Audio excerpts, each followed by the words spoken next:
లేదనాలా? దీని మీద మరి ఏ రకంగా మీ ప్రభుత్వం రియాక్ట్ అవబోతుందంటే ఏం చెప్తారు? సార్, వీళ్ళు ప్రజలు విడిచేసిన ఆంబోతుడు అంటే బజారు రౌడీల కన్నా హీనమైన జాతి వెళ్తుంది. అంటే వీళ్ళని కుక్కల కన్నా హీనంగా మాడగలం. మాకు సత్తా ఉంది మాడడానికి, మమ్మల్ని ఎవడేం చేయలేడు. మాకు ఆ సత్తా ఉంది, మాడగలం. కానీ సత్యత సంస్కారం అర్థం వచ్చి మాడుతున్నాం. ఎవరు సార్ నేను చెప్తున్నా, ఈ డిబేట్లు ఎవడైనా సరే ఇస్తాను, మీకు ఇస్తాను, మీకు ఇస్తాను, మీరు తీసుకుంటారు. నెక్స్ట్ మీరే ఈ రాష్ట్రంలో పెద్ద కుక్క అంటే చంద్రబాబు నాయుడు. మీకు ఇస్తాను. చంద్రబాబు నాయుడు మించిన పెద్ద కుక్క ఈ రాష్ట్రంలో లేదు. నువ్వు ఆపాయా, నువ్వు ఆపో, నువ్వు ఓవర్ యాక్షన్ ఆపాయా. నువ్వు మధుసూదన్ రెడ్డి, ఎవరు మధుసూదన్ రెడ్డి గారు, సీనియర్ మోస్ట్ 50 చంద్రబాబు నాయుడు. మధుసూదన్ రెడ్డి గారు, నేను మీకు ఇస్తాను, మీరు హుందాగా మీరు వెళ్ళి మాట్లాడిద్దరు కానీ మీరు అపోజ్ చేసేది మీరు చేతులు కానీ సార్ ఒక్క మాట చెప్పండి, ఒక్క మాట మీకు ఇస్తాను, ఆగండి, మీరు మాట్లాడిద్దరు కానీ ఆగండి. ఎస్, విజయశేఖర్ రెడ్డి గారు కంటిన్యూ చేయండి, హుందాగా మాట్లాడండి. ముందు మీ నాయకులకు బుద్ధి చెప్పండి, మనుషుల్లాగా ప్రవర్తించడం నేర్పించండి. సార్, ఒక 75 సంవత్సరాల ఒక ముఖ్యమంత్రి మీ తండ్రి స్థానంలో ఉండాల్సిన వ్యక్తిని, ఆ వ్యక్తిని ఎప్పుడో తన్ని తగలేసావనే మాట మాట్లాడతారే. మీరు మనుషులా పశువులా అని? మీరు ఒక పార్టీనా? నరాంతకులు, గూండాలు, హత్యారాధికాలు చేస్తే నేర సామ్రాజ్యం చంద్రబాబు నాయుడు గారి యొక్క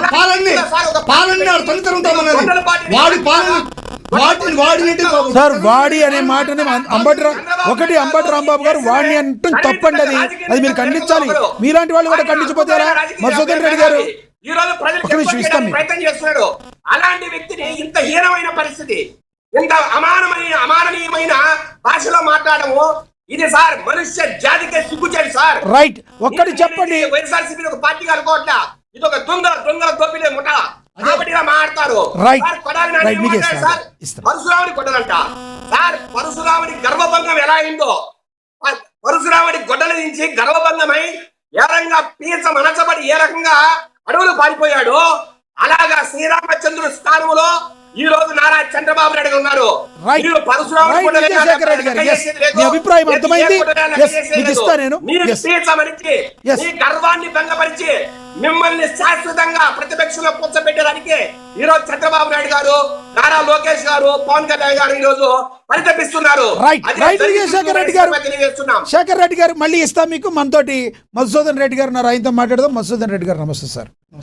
మధుసూదన్ రెడ్డి గారు, ప్రధానంగా ముందుగా ముఖ్యమంత్రి స్థాయిలో ఇప్పుడు జగన్మోహన్ రెడ్డి గారు గతంలో ఎవరు మాట్లాడినా మేము ఖండించాం.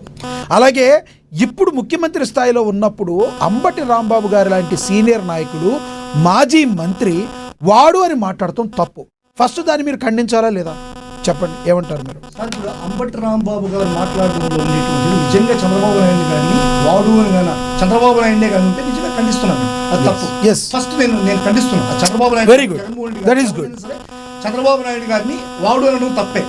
కానీ ఈ రోజు డిబేట్ సాక్షిగా వైఎస్ఆర్ కాంగ్రెస్ పార్టీ కార్యకర్తలు అందరినీ కూడా మూకమ్ముడిగా సమూహంగా ఈ యొక్క దీన్ని కుక్కలుగా పోల్చడం అనేటిది విజయశేఖర్ రెడ్డికి దగ్గున అంటున్నారు. ఇది అధర్మం అంటున్నారు. ఇది తెలుగుదేశం పార్టీ నాయకులకి కార్యకర్తలకు ఉండేటువంటి ఏకైకమైనటువంటి ఒక గర్వం, ఈ అధికార గర్వం. మేము ఒకటే చెప్తున్నాం సార్, అంబటి రాంబాబు గారి ఉద్దేశం ఏంటంటే అక్కడ ఒకటే ఉద్దేశం, చంద్రబాబు నాయుడు గారి పాలనలో జరిగేటువంటి దుశ్చర్యలు, చంద్రబాబు నాయుడు గారి పాలనలో జరిగేటువంటి అవినీతి అక్రమాలు, దందాలు, దోపిడీలు, దాస్తికాలు, ఈ యొక్క రాక్షస పాలన గురించి ఆయన ప్రస్తావించాడే కానీ చంద్రబాబు నాయుడు గురించి ప్రత్యేకంగా మేము ప్రస్తావన చేయాల్సినటువంటి అవసరం మా పార్టీకి కానీ మా పార్టీ నాయకులకు కానీ లేదు. మీరు ఒకటే చెప్తున్నారు సార్, చంద్రబాబు నాయుడు గారు ఈ పాలనని 2024లో ఎటువంటి ఫందాలు స్టార్ట్ చేశాడు, ఏమి హామీలతో స్టార్ట్ చేశాడు, ప్రజలకు ఎటువంటి హామీలతో ముందుకెళ్ళి స్టార్ట్ చేశాడు అనేటువంటిది మనం ఫస్ట్ విచారించుకోవాలి. ఫస్ట్ ఏమి ఇచ్చాడు ఆయన? సూపర్ 6 హామీలు ఇచ్చాడు. సూపర్ 6 హామీల్లో కనీసం ఒక్క హామీలైనా సరే ఆయన పరిపూర్ణంగా నిర్వహించాడా? ఎట్టి పరిస్థితుల్లో పరిపూర్ణంగా నిర్వహించిన పరిస్థితి లేదు. ఎందుకంటే ఈరోజు విద్యా కానుక అనేటువంటి ఒక కానుక ఏది విద్యార్థులకి స్టార్ట్ అయింది, స్కూల్ స్టార్ట్ అవుతున్నాయి.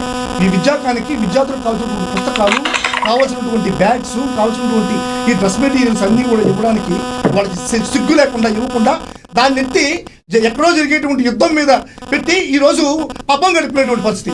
ఇదే పరిస్థితి చంద్రబాబు నాయుడు గారు కూర్చున్నటువంటి పరిస్థితి, ఇదే పరిస్థితి జగన్మోహన్ రెడ్డి గారు ఆ రోజు చేతులు చేసి ఉంటే ఆంధ్ర రాష్ట్ర ప్రజలు ఒప్పుకుంటారు.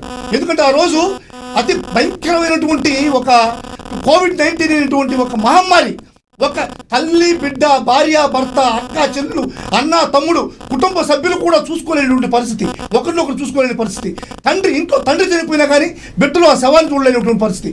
ఇటువంటి ఒక భయంకరమైన మహమ్మారి వచ్చినా కానీ ఆ మహమ్మారి చాటు చెప్పకుండా, ఆ మహమ్మారిని సాకుగా చెప్పకుండా, చంద్రబాబు నాయుడు బాధ్యత కాకుండా జగన్మోహన్ రెడ్డి గారు ఇచ్చిన హామీలను తూచ తప్పకుండా 99% పూర్తిగా అమలు పరిచినటువంటి ఏం సార్ మీరు 99% అంటారు? కాదు సార్, మీరు మాట్లాడితే 99% అంటారు. మీరు ఏమి నవరత్నాలు చేసినా కూడా 99%, ఆ 101%లోనే అసలే వదిలేశారు. మీరు ప్రధానంగా ఒకటి సిపిఎస్ రద్దు చేస్తామని చెప్పారు, దాన్ని మీరు వదిలేశారు. ఒకటి మీరు 99% అంటారు కానీ ఇంపార్టెంట్ వదిలేశారు. ఉన్నటువంటి ఒకటి ఉంటాయి సార్. మేము చిత్తశుద్ధిగా మద్యాన్ని నియంత్రించాలనేటువంటి ఉద్దేశంతో జగన్ మీరు నియంత్రిస్తాం అలా నిషేధిస్తాం అన్నారు. అదే నిషేధించాం, దశల వారీగా నిషేధిస్తాం. అది దాంట్లో వచ్చినటువంటి ఎదుర్కొనేటువంటి సమస్యలన్నీ కూడా ఆంధ్ర రాష్ట్ర ప్రజలు కన్నెకట్టుగా వైఎస్ఆర్ కదా. ఐదేళ్లలో మీరు దశల వారికి సార్ 5 ఏళ్లలో మీరు దశల వారీగా ఆయన చేస్తున్నప్పుడు మరి వాళ్ళు కూడా ఇచ్చిన హామీల్లో 4 చేశారు. అవును, 2 ఏళ్లే కదా సార్ అయింది. మీరు ఇంకా కళ్ళు మూసుకుని 3 అంటున్నారు. మీ జగన్మోహన్ రెడ్డి గారు 2 సంవత్సరాలు అయింది. టైం పరంగా 2 సంవత్సరాలే, కానీ బడ్జెట్ పరంగా 3వ సంవత్సరానికి సంబంధించినటువంటి బడ్జెట్ ను కూడా ఈ రోజు అసెంబ్లీలో ప్రవేశపెట్టి బడ్జెట్ కూడా అప్రూవ్ అయిపోయింది. 3వ బడ్జెట్ లో కూడా ఈ రోజు ఈ నిరుద్యోగ వృద్ధికి కానీ లేకుంటే ఆడపిల్ల నిధికి కానీ ఇటువంటి ఊసే లేదు, ఒక్క పైసా కూడా విధించరా.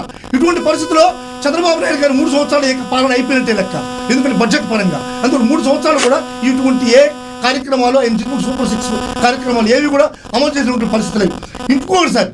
ఇంకోటి చంద్రబాబు నాయుడు గారు ఈ యొక్క మీటింగ్స్లో ఎప్పుడు చూసినా కానీ నేను సంపద సృష్టిస్తా అన్నాడు.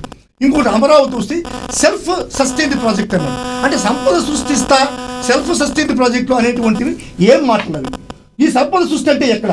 ఈ రోజు 3,65,000 కోట్లు దాటింది ఆ రాష్ట్ర అప్పు.